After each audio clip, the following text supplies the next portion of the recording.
This video lecture is about the rule or history of the Satavahana Dynasty in the Indian subcontinent. The Satavahanas or Andhras were a Dravidian people lived in the territory between the rivers Godavari and Krishna on the eastern coast of the Indian subcontinent.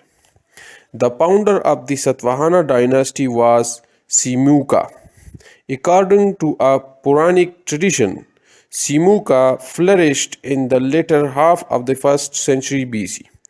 Dr. Smith and other scholars place Simuka towards the close of the 3rd century BC, but this view cannot be accepted on the ground that the Hathigumpha inscription shows that Haravila of Kalinga, who lived and ruled in the last quarter of the 1st century BC, was the contemporary of Satkarni, son of Simuka.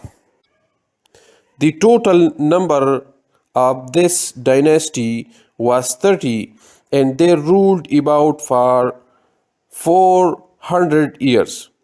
The third ruler of this line was Satkarni, son of Simuka. He raised the power of Satnava to prominence in the Deccan, conquered eastern Malwa, and performed the horse sacrifice. His capital was at Pratishtana, modern Paitan, in the Aurangzebabad districts of the Nizam dominions.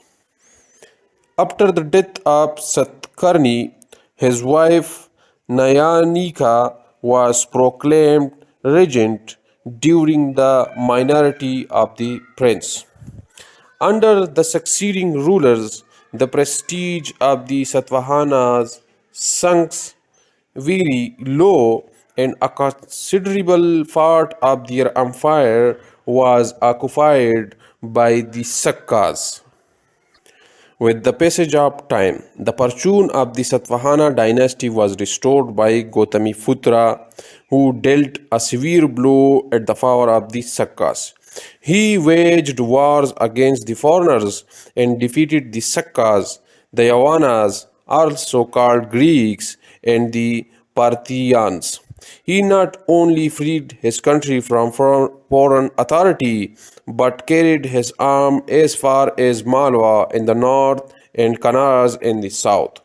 Gautamiputra was not only a conqueror, but also a social reformer.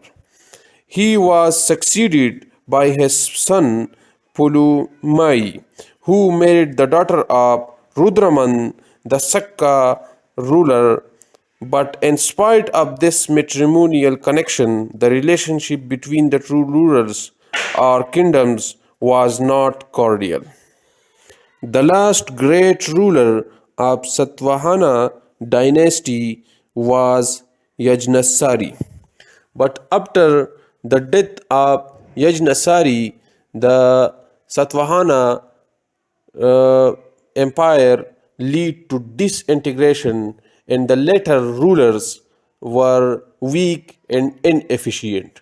And this led to the downfall of the Satavahana dynasty, and in many areas or territories the rebellion started, and they later proclaimed their independency, and the Satavahana's dynasty or empire became weak and disintegrated.